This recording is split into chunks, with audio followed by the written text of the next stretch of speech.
Oh, I want you to meet my friend Jacqulyn. Jacqulyn, how long have you been an artist? Oh, 30. Oh my God. I don't know. How long have I been an artist? I've been an artist forever, but I started teaching art or painting art in 1970 when I came to Nova Scotia. Okay. Montreal. And what's your favorite medium? My favorite medium is, well, actually acrylics, I think now. Yeah. But most of my work has been done in watercolor. That's where I started. And that's what you shine at in teaching. It's mostly what people want, so Yeah. you go with that. So what are you going to show us today? Well, what I'm going to show you is I'm going to show you a very, very, very simple kind of landscape seascape. And it's going to be wet into wet, and it's going to be loose, and it's going to be flowing. It's going to be, it's just going to be a lot of fun, really. And this is for advanced or beginners? I would have to say beginners. Okay. I think most anybody can do this. Good. Yeah, and I teach, I don't teach like a subject, I teach more method. Good. Yeah, and so I work with, so really for me it is, artists become skilled. Right. What I generally do with new artists, I ask them to get involved with their materials first, Yep. and once they've done that, get a little confidence in their materials, there's really not much they can't do. Okay, so let's go. Well, let's do it.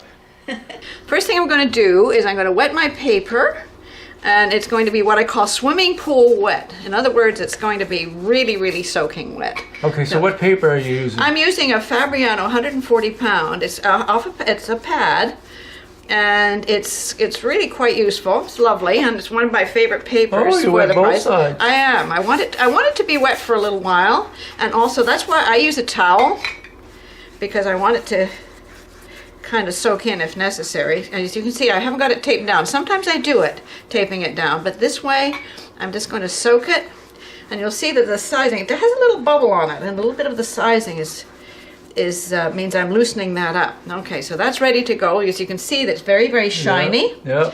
All right, so that's a big brush, so I'm going to do, that's a 2-inch, I think. This is an inch brush. This is my favorite brush right here. And I'm going to go with ultramarine blue, and it's going to be probably about skim milk consistency. That's what I'm doing. I'm using cobalt blue. What's that mean? Skim milk. Well, what I do, this is how I teach it. If I want to do it something very, very light, it's skim milk, homogenized milk, whipping cream, even yogurt. And I use those terms so that you know that when I'm doing something and that I want a certain consistency. So this is just cobalt blue. Sometimes I use ultramarine blue. They're very similar. One's a little more transparent than the other. And then what I do on something like this, with it's very, very wet, the sky is much larger than this piece of paper, so my brush stroke is going to reflect that. So I go in like this, and I make it just really, really nice and soaking. And as you can see, it's going way, way beyond. If I started up, it would be, beyond the paper. So that's what I've done with that. So that's all I really need for the sky. This, as I say, this is kind of Just a few strokes. that's all you need. Yeah. And then for water, I'm going to do, this is an underpainting. So this is the first part of it. And then what I'm going to do just down in here, this is slightly diagonal. That means that there's going to be a lot of power in my painting. All right. This is more peaceful, if you like. So just at the bottom, start at the bottom. My first stroke goes down where the least light is. You'll get all this stuff when you'll hear me saying this over and over and over again. So that's just the start. There it is. So that's quite simple. It was very, very wet to begin with. This is about a skim milk consistency. You can get the idea of this when you're actually doing it, what it feels like. So what I'm going to do now is I'm going to go right into something that is really, really, really, really thick. But in here is where I'm going to put the headland. So what I want to do is I want to move some of that water. Okay. So I see you're going straight across. Yeah, What's this windshield wiper effect? Yeah, that's right. That's exactly what it is. What I'm looking for is like, this is wet into wet, and then it's wet to dampness. Right. So the relationship has started, if you like, between me and this piece of paper. And this piece of paper is expecting me to do certain things with it. About a third of the way down, it's not halfway, Right. it's about a third of the way down, I'm going to put a headland. Okay. If it's too wet, it's going to bleed too much. So I just do it. So you can see Yes. that most of the shine is gone. Yeah, it is. And this area right in here All is right. where I want to do it. My favorite colors for a background, really, or for tree shapes back in here, Yes. it's gamboge, which is a yellow, And if it's Windsor Newton brand, it'll be New Gamboge. Gamboge and Prussian blue. Okay. It gives me the best green. So what I'm going to do, I'm going to take my brush, clean it off, take off the excess water. So here I go with my yellow. And if you can see, if you can see this, this is a difference. See, this is skim milk consistency. But what I'm doing here, I want this stuff really, really thick. So you can, if you feel it on your palette, and I always go from my paint to my palette first. And then I go in here. I didn't even clean my brush off. It sounds like I have a disrespect for my palette. And in a sense, it has to work for me. A lot of people want to keep their palette clean. Oh yeah, I'm a messy painter. I am too. And I look at it. It's disgusting. Yeah, but that's really. But that's what I want to have happen. What I'm really working at, because these are, I like to put my paints in my palette for the duration, if you like. And then I'm doing. See the difference between that and that? Yeah. This is really, really thick. And what's going to happen now? That this background is going to paint itself. Yeah. Because what's going to happen is those edges. Now, okay, well, I just want to show you what I'm going to do. Go along this way. And then I'm going to take my brush, clean it up, take off the excess water. This is really important stroke right here. I'm going to get some yellow. And then what I'm going to do is I'm going to charge the top of these trees with this yellow. Oh yeah. Look at that. So the light is hitting it. Yeah. Take my brush, every time I take my brush off, I clean it off. Then Why I do you do do this. that? Well, because I don't want to pick up too much green. You see, Okay. I want to keep it yellow. Keep it yellow. See the light of that? Isn't Oh, that fun? amazing! It just grows. It does, isn't it? Yeah. So there's and it's painting itself. It's very, That's very right. little. This has nothing to do with talent. You This know has Dave to do with skill. Weitzman. Was it? You remember Dave Weitzman? Oh yeah. Dave, you say, the painting will tell you how to paint itself. Never mind, let it go. Yeah, that was what he did. So just at the top there, and what I want to do is I want to fuse that yellow in with what's going on behind it. So I juggle it. So I want to do that. So that's taking up like about 2/3, maybe Yes. even a little bit more of the painting. Okay. Now that bottom edge is still wet. Yes, I It's see just that. damp. So I clean my brush off, and I'm going to go in now with some raw sienna. You must dirty a lot of towels. I do. I really do. I got buckets of these things. So now I want to have this. It's probably. What color is that again? This is raw sienna. Raw sienna. Yeah, Okay. and it's I use that instead of yellow ochres because it's Yeah. transparent. Now what I do is I want to have some sandy kind of rocky shoreline here. But I don't want to charge that in with that yellow right away, or into that green right away. So what I'm going to do is going to start below it. When I start below it, this is going to be wet, and this gives an opportunity for this to bleed in slightly. But I go up and I go and get it, and I'm going to leave a little bit of white. So and it's very, very light. It's kind of like a feathery stroke, if you like. So I'm going to go right along there, right along. You just use one brush? And no, this is Mostly. one. Mostly. I like the 1-inch flat, and I have this one particular one that I'm really, really, really like. Okay, this is drying, but what I'm going to do now is I'm going to take some of that green, and let me see, because I'm talking, it's probably That's drying all really right. quick, but I'm going to go down in here, Yes. and I'm going to catch this to make a reflection. Right. So this is just this bottom edge here, I want to catch that. So that's all reflected. Then I take my brush, clean it off, take off the excess water. You'll hear me say that a lot. Yes. I go below it because it has some way to Right. bleed into, and it's like a feathery stroke. Right. And I just go like that. So I get that bottom edge, looks like it's into the water. There you have it. Yeah. Okay, now this is why I use a towel, you see, because I really need to have something to dry my brush on. And then what I'm going to do is this brush now is fairly clean, Yes. and I just do this. Okay. So it's going to look like the water's moving.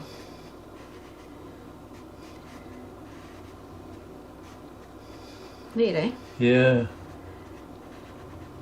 And you'll notice that I break a line up, Yeah. because a broken line is more interesting than a straight one. There. A little softer there, because this is where the light is coming from. There we have that. So that in itself is a very, very simple painting. Yes. You can do so much with this one. Yes. You can put a fishing village in here if you want to. You can put boats in here. For this particular painting, I want to keep it fairly simple. So we've got that going on right there. And down here, what I'm going to do is rocks. And here's something that I do when I'm painting. And I ask my students to do this. Is you have to kind of think about what you're painting. Like if I'm painting trees, I'm not painting rocks. Do you know? So there's a different stroke for that. I mean, it really is quite a mental exercise. And so because I'm doing that, I was thinking like a tree, if you like. So I'm pushing it in there so it looks and feels like a tree. I say that because what I'm going to do now is I'm going to paint some rocks just down here in the foreground. Right.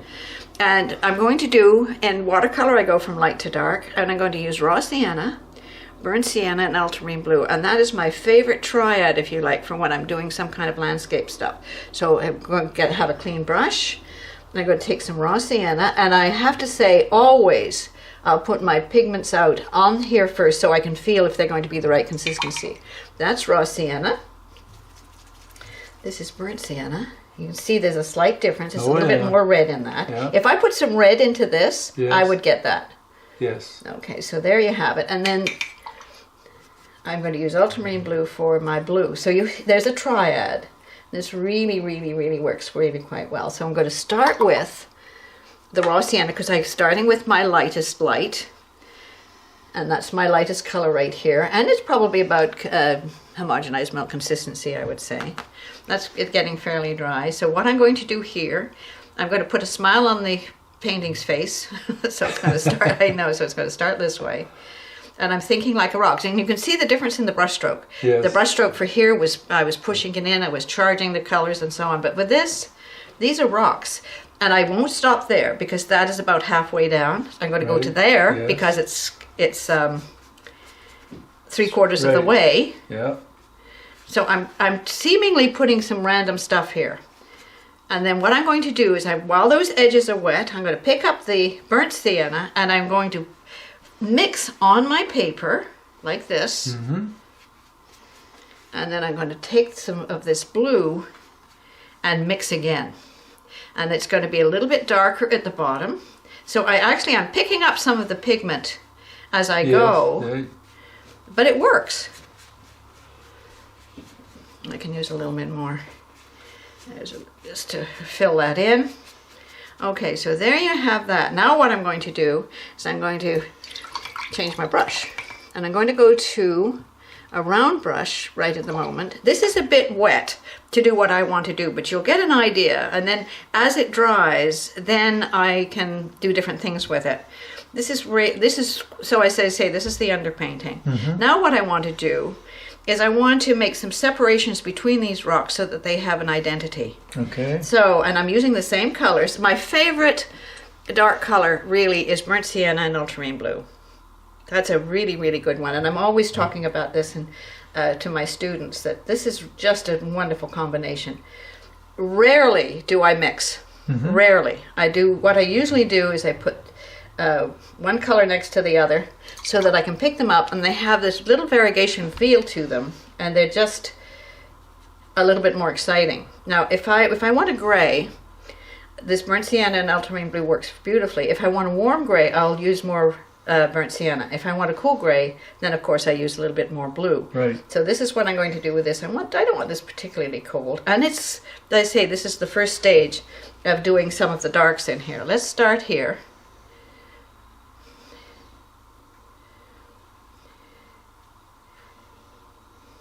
Are these Peggy's Cove rocks?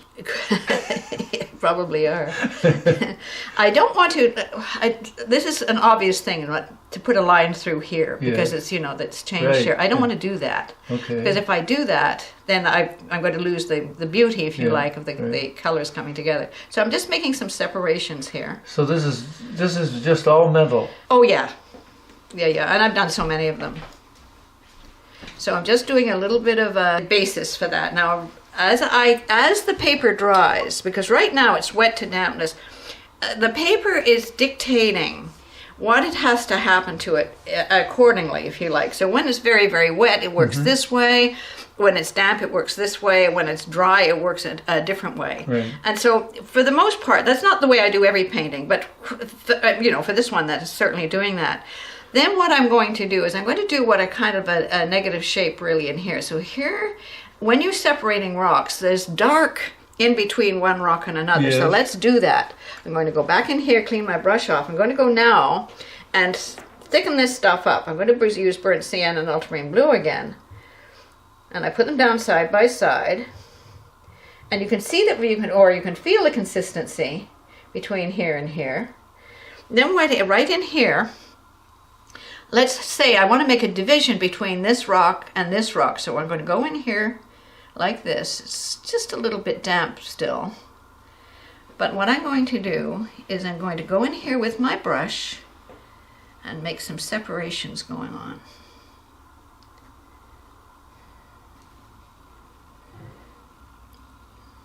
And then what I want to have happen, I want to soften this edge slightly. So I'm going to take my brush and I'm going to take a little bit, I want to use what is called the local color. Well, the local color here is gray. That's just that's an artist term, so I just want you to know that that's so I sound educated. Is that your term? That's my term. No, it's not. No, that's an official term. If you like, you'll find that anywhere. But you see what's happening now is these little edges here are coming up into the light, so they're going to have less pigment on them. That's right. You know. Now this one's a really good opportunity to make that one look like it's got a little bend in it. Then this one, I've just created another one down here, which is going to have some dark because there's a separation between this one and this one. Okay. So I'm going to increase the value and do this. This brush that I'm using, by the way, is a very inexpensive little brush. It's probably one of my favorites, and I get them at this area. Can we talk about that? Okay. This one is, I think it's a it's a Zen brush. They're only about $2 or $3, but I use them because they're so darn good.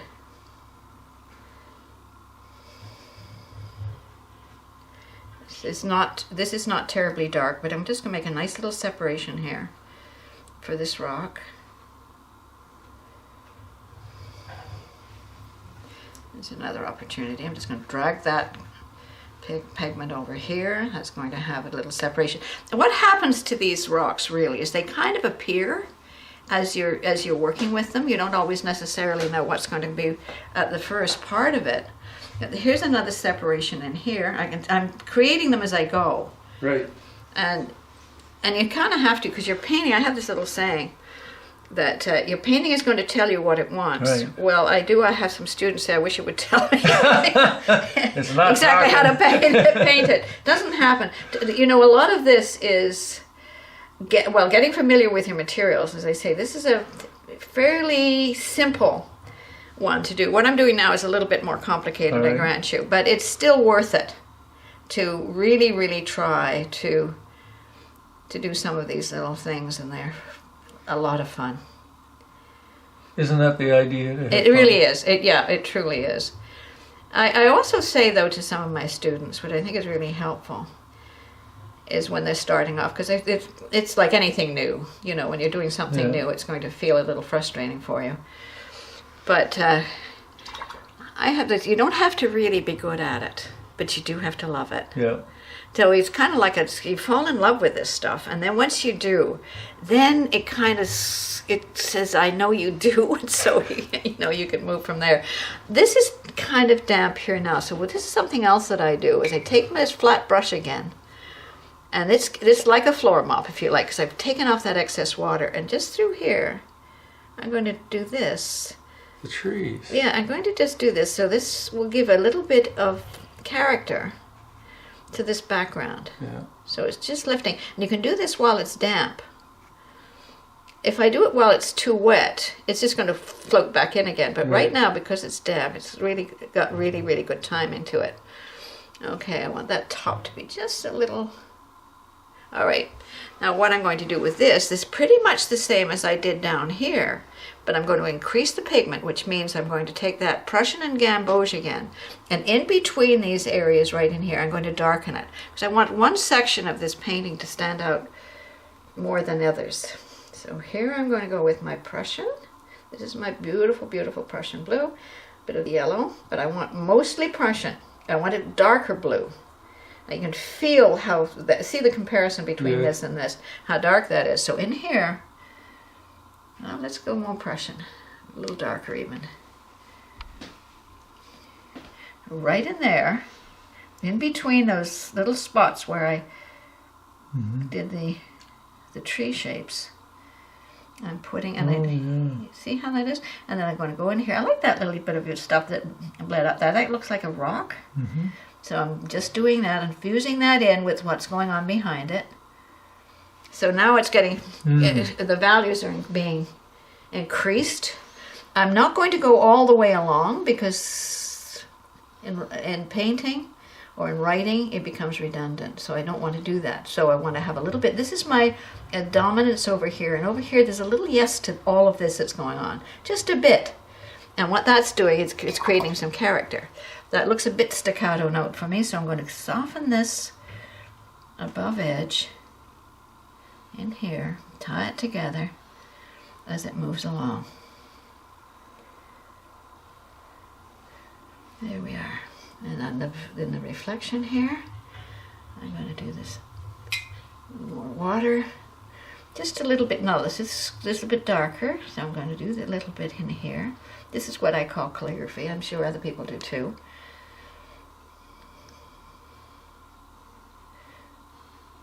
And then I'm going to take my brush so those edges don't look like I don't want it to look like a painting in a way.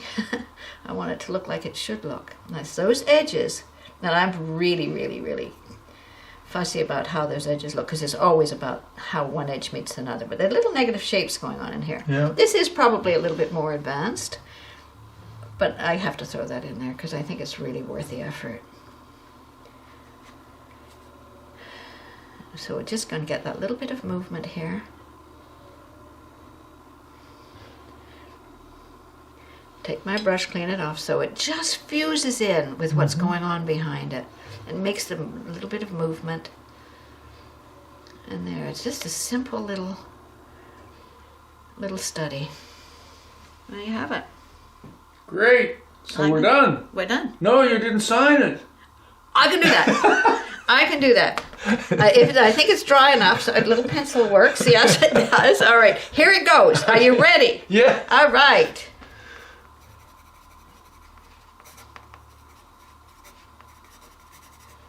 Great. There you are. Thank you. So there's the finished product. Let's get in close.